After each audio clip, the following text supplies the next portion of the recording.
everyone. Welcome back to Learn English Every Day. I'm Anna, and here with me is the energetic and always cheerful Eric. Hello, everyone. Anna, are you ready to talk about a topic that affects all of us sometimes? I think I know. Is it laziness? Bingo!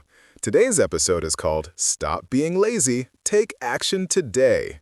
So, Anna, why do you think people feel lazy sometimes? I think it's because they feel tired or overwhelmed by too many tasks. But before, if you enjoyed this episode, don't forget to subscribe, like, and share the channel. Your support helps us reach more English learners around the world. Laziness can sneak into every part of life: work, school, even simple daily chores. It's like a wall that stops you before you even start. That's right.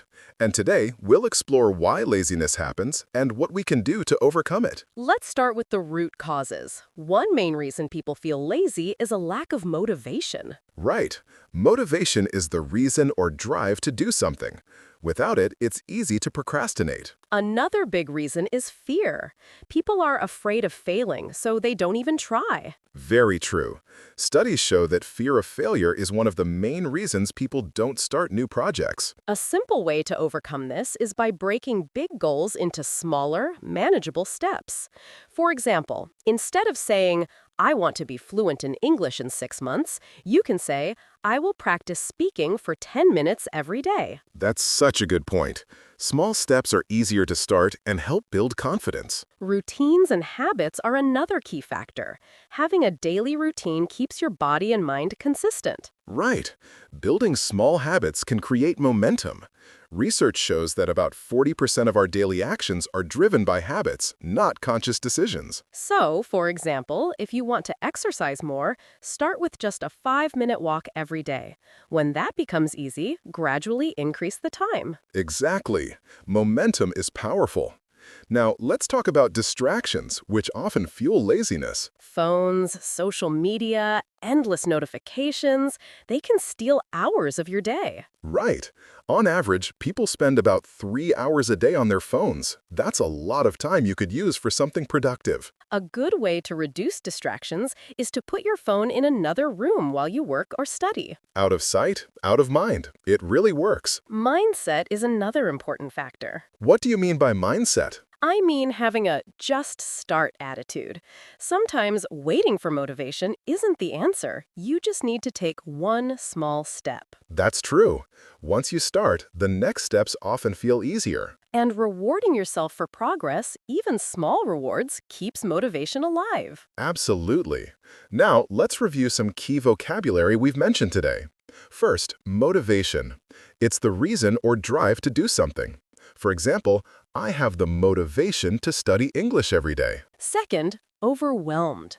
This describes a feeling of having too much to handle. For example, I feel overwhelmed by my homework. Third, habit. This is something you do regularly. For example, I have a habit of reading every morning. Fourth, distraction. This is something that takes your attention away from what you're doing. For example, social media is a big distraction while studying. Finally, failure. It means not succeeding. For example, failure is part of learning. Let's ask some questions to our listeners. First, what is one small habit you could start today to fight laziness? For me, it would be drinking more water every day. And for me, it would be putting my phone in another room when I need to focus. Second question, how can setting small goals help you feel less overwhelmed? Small goals feel more manageable and easier to start. Big tasks can feel scary, but small steps are simple. Exactly. Breaking tasks into smaller steps really helps. Now, let's look at some fun facts and research about laziness. Did you know there's a concept called productive procrastination? Wait, productive procrastination? How is procrastination productive? It's when people delay an important task but still get other useful things done. Oh, like cleaning your room instead of finishing a report? Exactly. Research shows this can sometimes reduce stress and help you refocus. But don't overdo it. It can become a bad habit. Speaking of habits, did you know it takes about 66 days to form a new habit? Yes, consistency is key. A schedule or daily routine really helps reduce laziness. Another reason for laziness is is lack of purpose. When we find meaning in our work, motivation becomes much easier. That's true. Here's a fun story. Albert Einstein was often called lazy as a child. No way! But look at him, one of the smartest people in history. Exactly. Laziness doesn't define your potential. There's also a trick called the 2-minute rule for beating laziness. What's that? The idea is to start a task that takes just 2 minutes. Make it so easy that you can't say no. For example, if you want to exercise, just put on your workout shoes. That's clever. Once you start, it's easier to continue. And science supports it. Small achievements motivate your brain to keep going. Speaking of motivation, here's a story about Thomas Edison. I love Edison's stories. What happened? He failed over 1,000 times before inventing the light bulb. 1,000 times! That's incredible! But he said, I have not failed. I've just found 1,000 ways that won't work. So even small progress is important. Every step counts. Let's review more key phrases. Time management. Organizing your time effectively. Prioritize tasks. Decide what is most important and do it first. Focus. Pay full attention to what you're doing. Take action. Start doing something instead of just thinking. Step by step.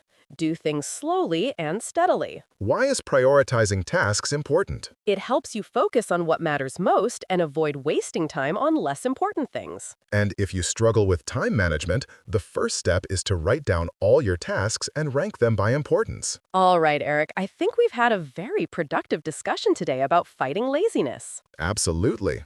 I hope our listeners feel inspired to take action and make positive changes. Remember, even small steps can lead to big progress over time. And don't forget to subscribe. Keep moving forward, step by step. Share your thoughts in the comments.